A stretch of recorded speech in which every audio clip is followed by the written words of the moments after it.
The back entrance of Madeleine McGann's apartment. There are two crucial questions in this case. One, was Madeleine McGann abducted? And second, if so, how did someone have access and opportunity to get to her? All the focus has been on that back entrance, that window, that shuttered window that you can see there. But is that the most likely explanation? Let's bring in a man who knows, Mark Williams-Thomas, a former child protection officer in the UK, a detective as well, now a child protection consultant. Do you think that was the most likely entry point for someone if they did indeed abduct Madeleine?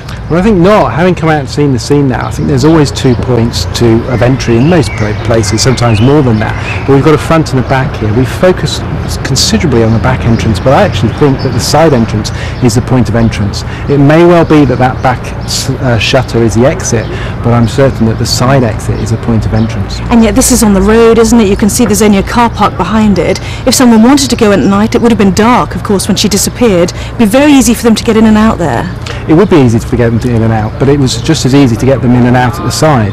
The access routes in and out of this place are very, very easy. You can get onto a main road very quickly from here. So Mark, we've come from the back of the apartment. You can see this is the side of it now. There's all the shutters here. Coming to the front, though, same problem. It's straight out onto a street, isn't it? Easily accessible. Absolutely, and we know the parents were in the tapas bar, so they need to come off the resort onto a main street to gain access back into the apartment. And if we're talking about access and opportunity, somebody could easily come down with a small child and get straight into a vehicle. Oh, very quickly. Park your car here, you jump out of your car, you gain access, you pick the child up, back into your car, you're gone. No one's going to see you. Yeah. Any doubt at all now, do you think, that Madeleine was abducted? I think very little doubt now. 3 days have gone by, no communication from anyone at all. I think it's looking like an abduction. Who does abduct a child?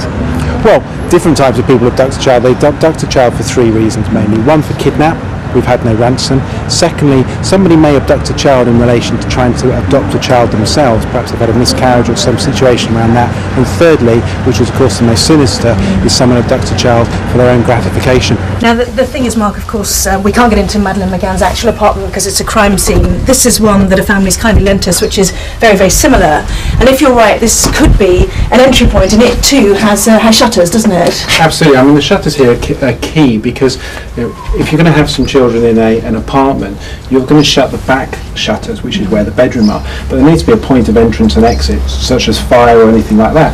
So the likelihood is that these shutters are going to be up and not down for them to gain entry to here.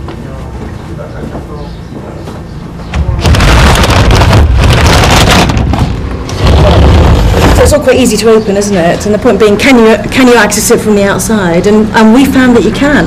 You can if you get your hands right underneath and lift it up. But I think the important thing is first of all, this shutter is difficult to manoeuvre at any time. So if you have gained access into it, you've got to be reliant on the window being unlocked. And what's the chance of the window being unlocked? Which reinforces my view is that they've gained entrance through the patio with doors. They may well have gained exit out of here, but they most certainly gained entrance through the other door.